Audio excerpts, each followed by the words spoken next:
Hi, good afternoon. First Additional Language, SPs and FETs. This is a glorious afternoon here in Summerstrand, Port Elizabeth, and I'm bringing you your week 3.1 learning event, second language acquisition. As a teacher of English First Additional Language, you have to be aware of the difference between acquiring a language and learning a language. These are two very different processes, and you need to be cognizant of them when you enter your classroom to teach English as an additional language. I'm just going to share my screen with you.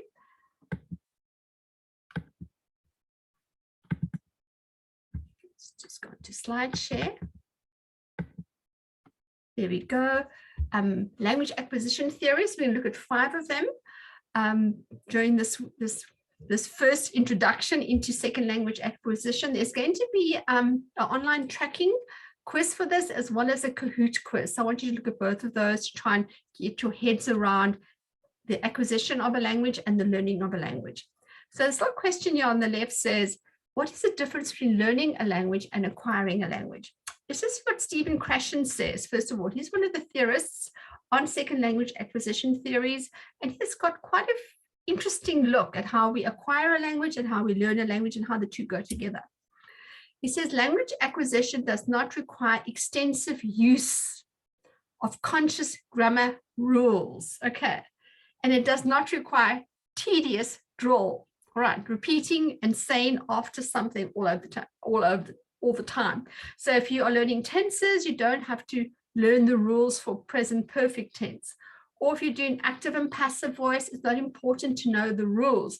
So for those of you who are very into grammar rules, this is the top of the iceberg, and they soon are forgotten and they are not acquired, and people keep on making the same mistakes again. Especially for Afrikaans people, you know that you always make the concord errors, I is, he were, and those are things that you've got to go beyond the learning stage and you've got to acquire the rule. Okay, I thought you're always going to make the mistakes. Yes, put a big cross through that. So let's have a roundup of all the tasks that you've had so far. You've had your online tracking reflection already. You've also had the online tracking for, I'm just going to just remind this, of your quiz 2.2 from last week. The documents, the curriculum documents we looked at during my Zoom lecture, and you've got your online tracking for that. You've also got a menti.com textbook survey where I'm asking you, do you have Ferreira or not? So if you can just complete that as well as the little Kalani case study where we're looking at Bixen Kelp, and you're trying to determine why Kalani is battling with his exams, whereas he can speak so well. This week, week 3, there's 3.1 for first additional language. And there's the SLA, second language acquisition, online tracking quiz. You're also going to have another canned lecture this week. You are so lucky, on communicative language teaching, excuse me, CLT. And on this, you're going to have a Kahoot quiz for your SLA as well as starting to think about your assignment. I'll be speaking more about that with our CLT class on Wednesday. Okay, so Unit 1, we're getting there. We basically looked at the methodologies, interrogating caps, and the curriculum documents for first additional language. Tonight we're looking at, or this afternoon, we're looking at language acquisition theories, and there is a whole section in Ferreira, pages 45 to 51, providing understanding as I'm going through the slides. Please go and read those pages in Ferreira to also get a greater understanding of these acquisition theories. Yes. Yes, when do we learn a language? Is it from a baby? As we get older, how does this all happen? So this is the outline of this afternoon's lecture. We're going to first look at the language acquisition order. There's a natural order of how we acquire language, and I'm going to share that with you. We're going to look at the whole theory of behaviorism, Inatism, and these will be defined in the lecture tonight. Interactionalism, second language acquisition theories. These are from Stephen Krashen, and he's got his multiple hypotheses, and we're going to look through each of those 5. Right, so Larson Freeman has studied how people acquire a language, and there's like a morpheme acquisition, a process by which we acquire a language. So if you're in a natural setting, so if you're just living and you're not in school, how do you acquire language? Well, the first thing you're going to acquire is the continuous tense, the ing. I am playing, I am running, I am listening.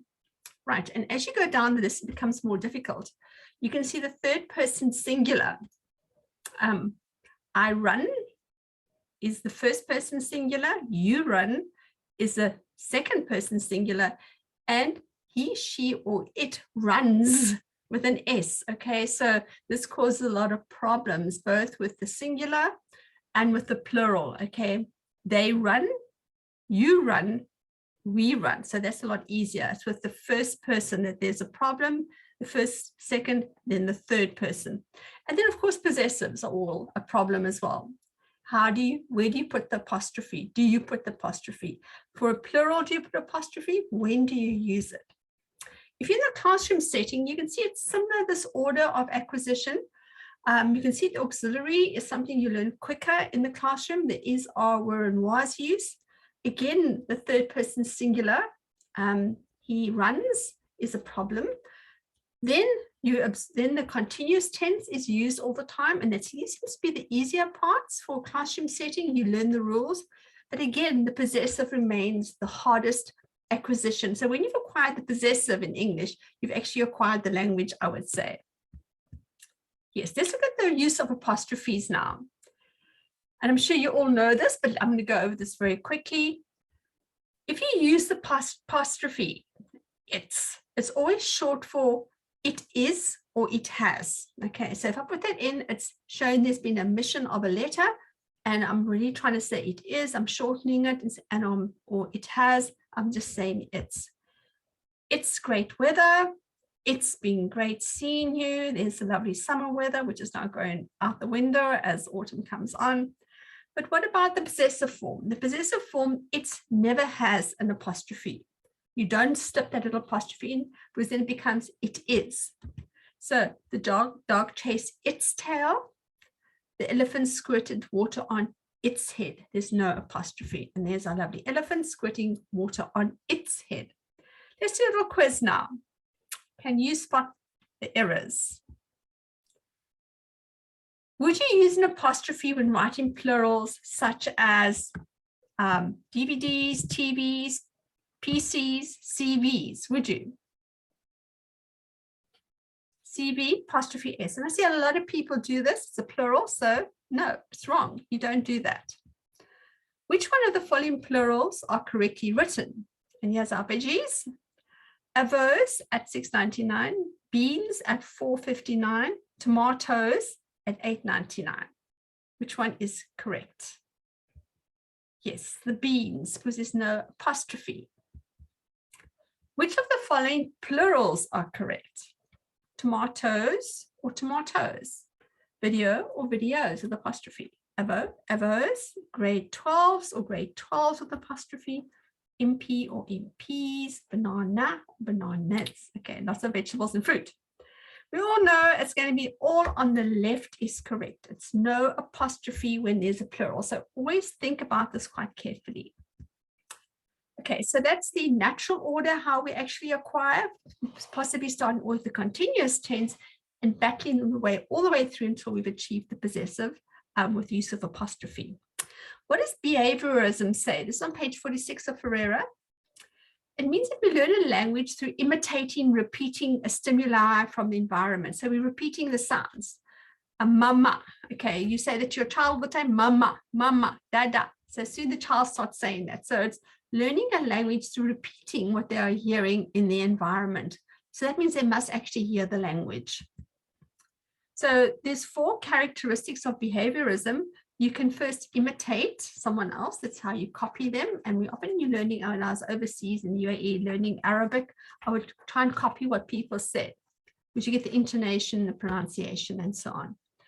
We practice it by repeating it all the time. There's also praising. If someone gives you positive reinforcement, then you feel very happy. There's big clap, clap, clap. You've done so well. And you form a habit by repeating things. By the more we practice things, the better we become. And this is what behaviorism says. This is how we learn a language, by repetition. Brooks in 1960 and later in 1964 said, behaviorism emphasizes mimicry, I'll copy you, and memorization. All right. audiolingual teaching methods that you listen and then you say all the time, all right, and just practice and repeat. So this kind of a person who believes in behaviorism will focus on language drills, get them to repeat the tenses all the time, repeating language structures to make them automatic and habitual. Okay, so I know I've often taught the different tenses and the students come write an essay and they get it all wrong again. So no matter how much you drill these structures from active and passive to reported and indirect speech, you drill it as much as you like, but it often does not become automatic. They still make the same errors. So still behaviorism continued. Yes, there's a problem with this is that it does not explain how children are able to say things that they've never heard. So how do they know how to say that if they've not heard it? If behaviorism is about mimicking and copying, how do they come out at language with what they've never actually heard? And they make mistakes like the following. Mices, okay, instead of mice, okay, which is plural. Why do they say mices? They've heard that plurals are formed with S's. I holded the kitten. All right, I holded all the EDs. I played, so therefore you must always put an ED with the past tense. I swimmed, not I swam, okay? They're applying the rule, and they've never ever heard this, but they are making the rule and they're applying it. I've got lots of tooths, okay, instead of teeth. So they'll put the S on for plural. Look at this lovely little cartoon. The mother's setting the table, and the little boy says, I putted the plates on the table. And the mother says, you mean I put the plates on the table? And the boy says, no, I putted them on myself. Okay, so the whole use of putted, the past tense, where did he hear that the mother says put? Why does he say putted?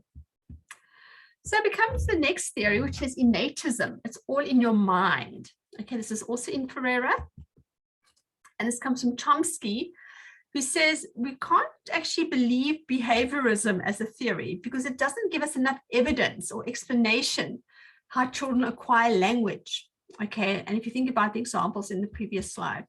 So children know more about the language structure than they could ever have learned based on what they hear. So they know far more than just what they hear and what they have learned.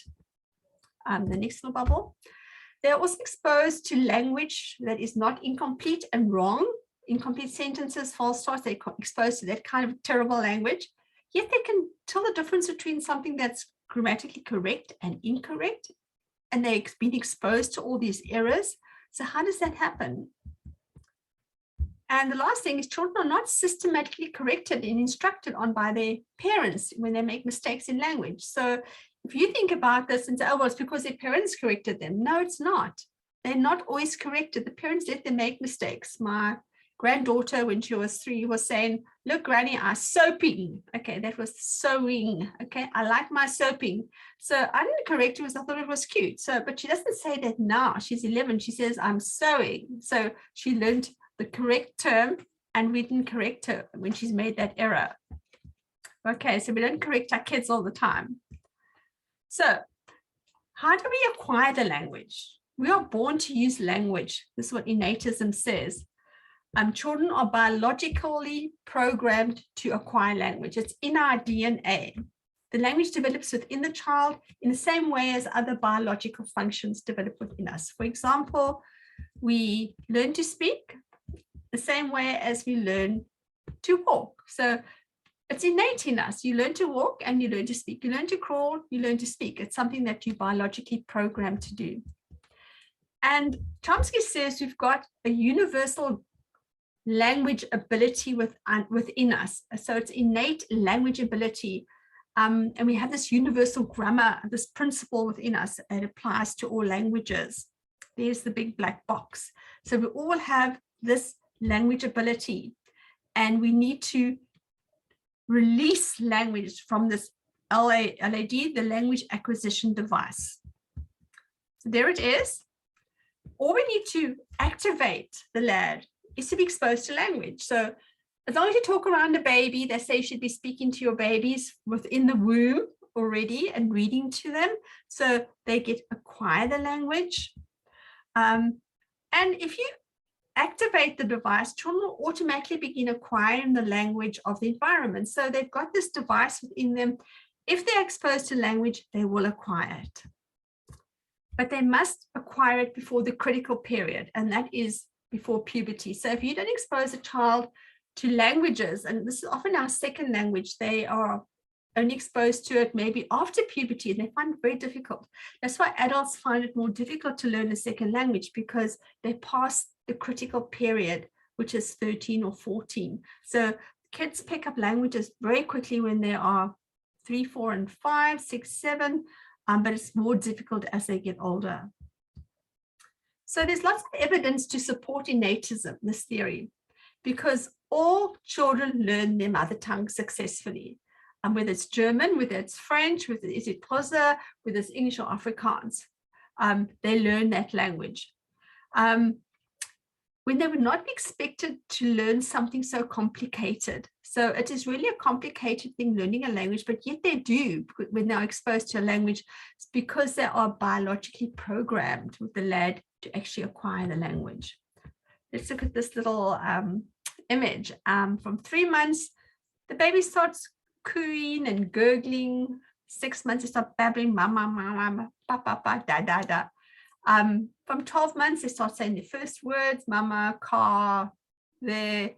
At 18 months, they already know 5 to 40 words. You can see how complicated it is.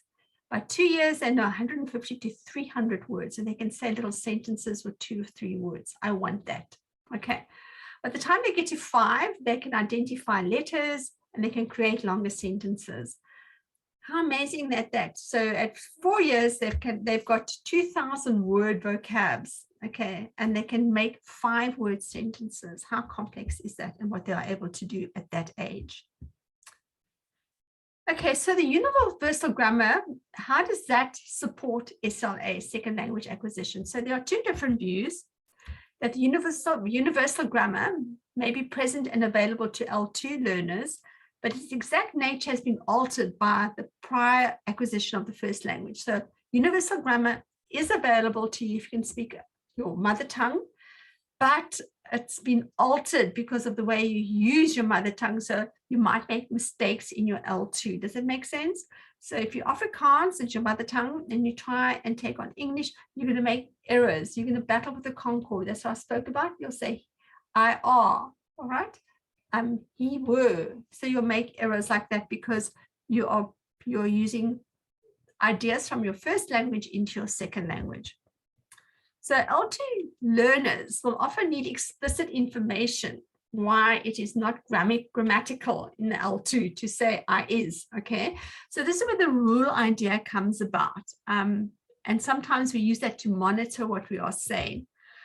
So we may otherwise assume that some structures of L1 have equivalence in L2 when they do not. So we think, well, if I use the past tense in Afrikaans, everything's at the back of the sentence, ek het daar gegaan, I went to go there, did. Okay, so the order will become a bit confusing for the students.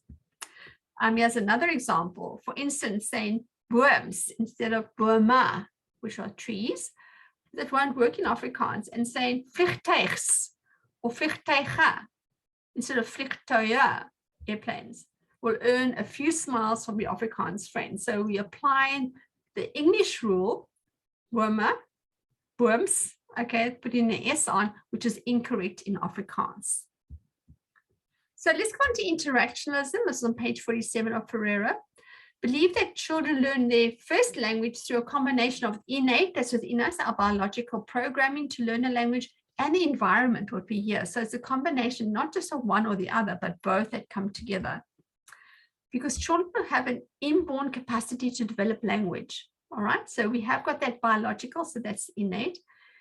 But it's crucial for them to hear the language as well around them in the environment from adults. So you can't only rely on that inborn ability, you actually have to expose them as well to the language around them with people speaking to them. By the time they reach their primary education in grade 1, they have acquired their L1, but most encounter a second and a third language when they're at school. So they've got their L1, but they've got to now apply it to the second and third language. And this is where the rules come in, because you've got to teach them, how do you say a plural in Afrikaans? why are there no pronouns in isiXhosa? Like if I say ufuna, there could be a female or a male. So often when you speak English, you might call a male she or a female he, because you are not exposed to the pronoun he or she, because you use ufuna, ubala, ushlala, and so on.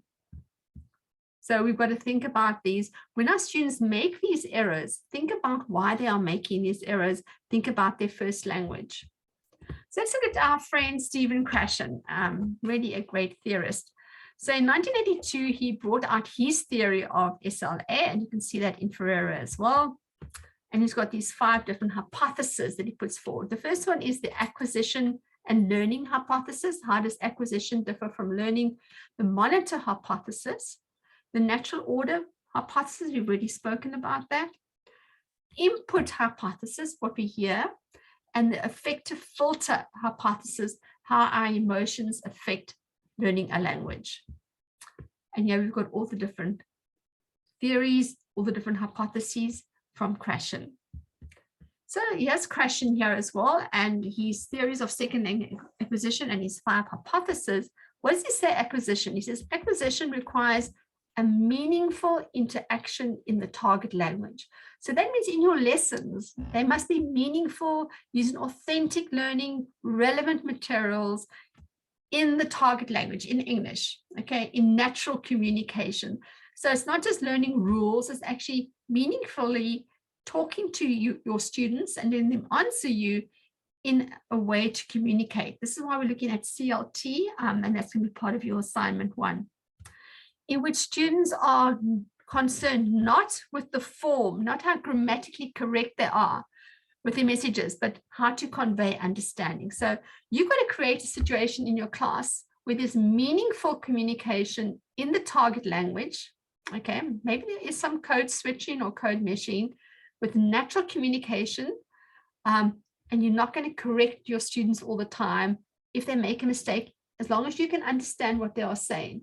So if you're going to have a situation in your class where you're constantly correcting pronunciation, spelling, it's not all about that. It's about creating meaning within your classroom. So let's look at acquisition and learning now. Acquisition is a subconscious process, very similar to how we learn our first language, okay? So we're not actually actively thinking, oh, I'm going to learn English now. We were born into it. It was a natural thing occurring. It was subconscious. We just acquired the language by listening to it. Learning is the product of formal instruction, which is a conscious process, resulting in a conscious knowledge about the language. So this is what you are teaching, all the rules. It's your formal instruction in the classroom, all right? And then we have number 2. So if we go back to this, acquisition, subconscious, learning is a conscious process where you learn the rules about the language. The monitor, what is correct and what is incorrect when you speak. The monitor explains the relationship between acquisition and learning and defines the influence of learning on acquisition. How does learning a rule help us to acquire the language? So the monitor checks and corrects the language as it has been used. I'm using my monitor constantly. That's why I repeat some words when I say, maybe mispronounce them. When I read something and it's not quite right, I will self-edit, because it's something that occurs with me naturally. The monitor is there all the time. When I read an email and I see I've said you instead of your, I know it's wrong. And I wonder why I made that mistake. So L1 speakers, whether it's Afrikaans, is it Xhosa, is it Zulu, you monitor your language without even being aware of it. Even as I'm saying ufuna, ubala, ushlala, you must be saying to me, oh, Marcel, your pronunciation is terrible. Because you've got to feel for the correctness of the language and you know how to monitor it. You do that subconsciously.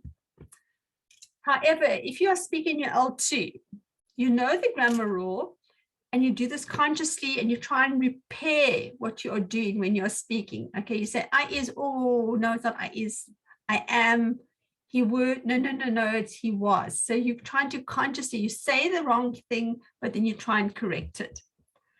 But this is hard work for upper SL second language students. Okay, they need time to think about what they're saying and repair and stop. So it's hard work. If you might feel exhausted if you spend a day speaking English, if it's not your mother tongue.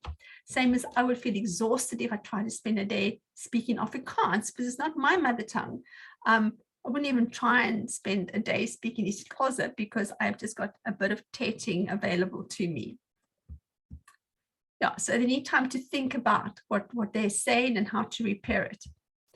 So Krashen also speaks about the natural order, as we did with previously. And there's a natural order, predictable acquisition as we gain knowledge of different things in a language.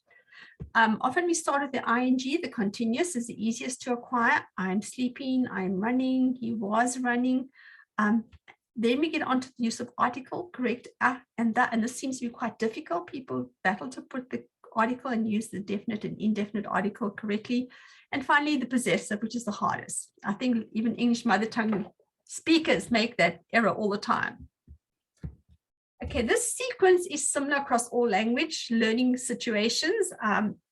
It's predictable, it's a natural order, and this is how we sequence our language teaching activities. So if you're teaching the apostrophe and they haven't even gained acquisition of the ing, they're really going to battle with that. So think about the natural order, what students will acquire first.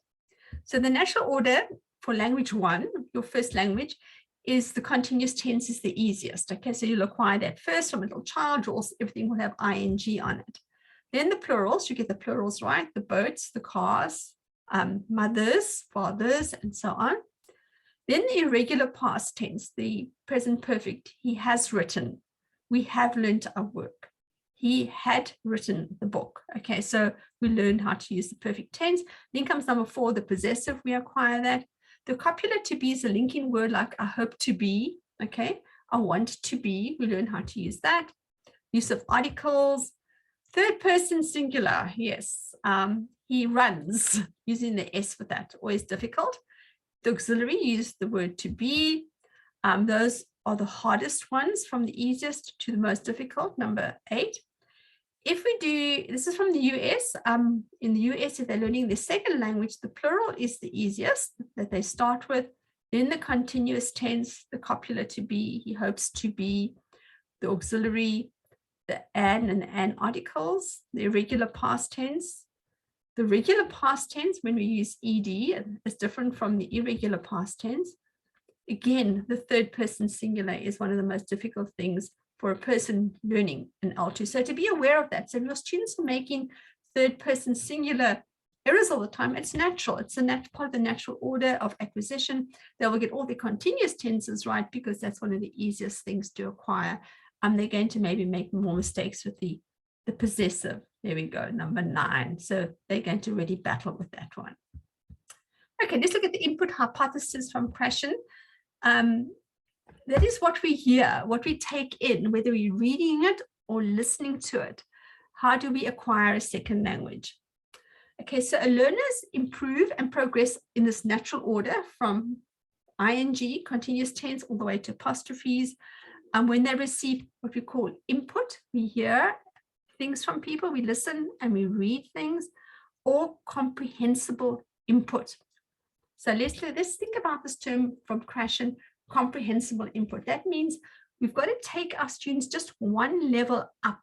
So we can't give them all basic things all the time, let them do rote learning of the continuous tense structures, but we've got to make it a bit more difficult for them. So that's comprehensible input. So Krashen says that it must be one step beyond the current stage of linguistic competence, and he calls it I+1. That's what comprehensible input is, I+1. So you take them just one level. So if they've achieved the past tense, you then maybe take them to the irregular past and start doing things like that. If you take them to I+2, you make it more complex. It's far too difficult for them. They will not be able to comprehend and have no benefit to them. So you can't go too advanced. My granddaughter's in grade 8 now, and she's really battling with Afrikaans. She says the words are just too big. So you just wonder if the teacher has gone too beyond. He's gone on to I+2 instead of keeping it at I+1 before he goes to I+2. The hypothesis suggests that to be fluent is not something that can be explicitly taught. Okay, so I can't teach you to be fluent. You have to acquire that knowledge, and that's by comprehensible input, I+1. There we go in the image here. If I give you I+2, it's confusing. You don't know what's going on. If I give you I+1, it's a bit difficult, but you can manage, you understand it. If I give you I+0, it is so boring. You've done it all before. So if you make things too simplistic for your students, it also becomes boring and they're not going to acquire the proficiency that you want them to acquire. So this hypothesis has been criticized, as it suggested we just have to pour things into the student's head. Okay, so they must just receive input without actively being engaged and providing output. So it's not only about giving them input, that I+1, they must also produce something. So if you look at this, if they listen and read, they're getting the input. Okay, they're reading the context, they're listening to what people are saying, but they also need to speak and write the production part of it. So if they're listening to something, get them to speak to their friends about what they've been listening to. If they're reading something, get them to write a response to what they are reading. So there we have the input and the output: listening, spoken, output. So from listening, we go to speaking. From the written word, we go from reading to writing. So we don't just keep them passively listening to teacher talk and reading books. Go read your book. They have to do something with that information. The output is also important. Okay, last we come on to Krashen's affective filter hypothesis. What is the affective filter? Okay, we'll look at that now. It means that there are variables that play a role in second language acquisition, and this relates to our emotions and how we're feeling. If we are motivated, we are going to learn a language far better. If we are self-confident, we're going to learn a language far easier. If we're anxious and scared about that language, it's going to mean that we're not going to acquire that language that easily.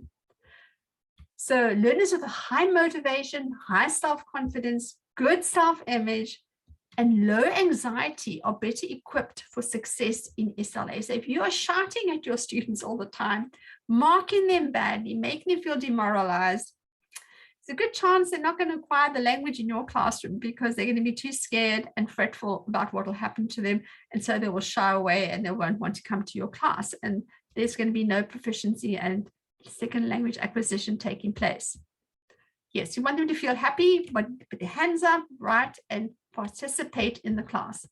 So if they've got a low motivation in your class, low self-esteem because you're putting them down, and they're anxious about how you're going to punish them, this raises the affective filter and forms a kind of mental block within them. And this prevents that comprehensible input, I+1, from being used for acquisition. So if they are fearful in your class and anxious and stressed, you can give them I+1 until the cows come home, and they are not going to gain anything, and there won't be any acquisition taking place. So the affective filter is very important. Do you want them to be anxious like this poor girl? Oh, I read about this last night, but I can't remember the answer. Has anybody asked you a question, you get so terrified that you can't actually speak? This happens to many students. So you got to try and make them feel comfortable within your class. So you don't want any anxiety. You don't want them to feel conflicted. You don't want them to feel stressed, because if you raise the affective filter, learning is going to be blocked. They're not going to be able to learn. If you lower that affective filter, they find learning's fun and they enjoy your classes. That'll increase the learning, okay, and that'll help acquisition. So this is Krashen's model. Okay, so you've got comprehensible input, the I+1 that I've been speaking about. Then you've got the affective filter. That means how motivated are they? How confident are they? How are they not stressed? You want them to have a high morale within your classroom. This is going to lead to language acquisition. They're going to acquire the language if you've got comprehensible input. You've got a low affective filter. Then you've also got the learned knowledge, the rules. Just a little bit of rules here, which will help them monitor how they are saying things. Okay, but you're not going to correct every error that they make. And this will lead to output and acquisition. So this is how the model actually works. So here's a quick quiz for you. Do we learn languages mainly through imitating? someone else. Okay, is that how we learn a language? Through copying someone else? Is that the only way we learn? Is that true or false? Do all children acquire language regardless of their circumstances? So if I don't expose them to language, will they learn a language? Is that device within them going to be activated if they're not hearing the language? Will it be automatic? Think about that, true or false. The most important factor in SLA success is motivation. Is it just motivation that's important to gain second language acquisition? Think about Krashen's theories. And number 4, learners' errors should be corrected. Okay, big crosses and red ticks, not red crosses, not green ticks, as soon as they are made, to help them prevent the formation of bad habits. Okay, so let's go on to the last slide. Yes, we finished now. What is the next level? There's all about language acquisition. I would just suggest that you go through the section in Ferrer and see what they're saying about learning acquisition and what they say about learning. Think about your classrooms, the way you structure them. Are you promoting proficiency in the classroom? Are you promoting learning? Are you just getting them to mimic? Are you just getting them to copy? How are you helping or enabling? Remember with the first slide, Krashen said meaningful communication, no stress, and you're not going to be marking all the errors all the time. Okay, don't forget the Kahoot quiz you've got now on second language acquisition. It's actually a fun quiz, very easy, see what you remember.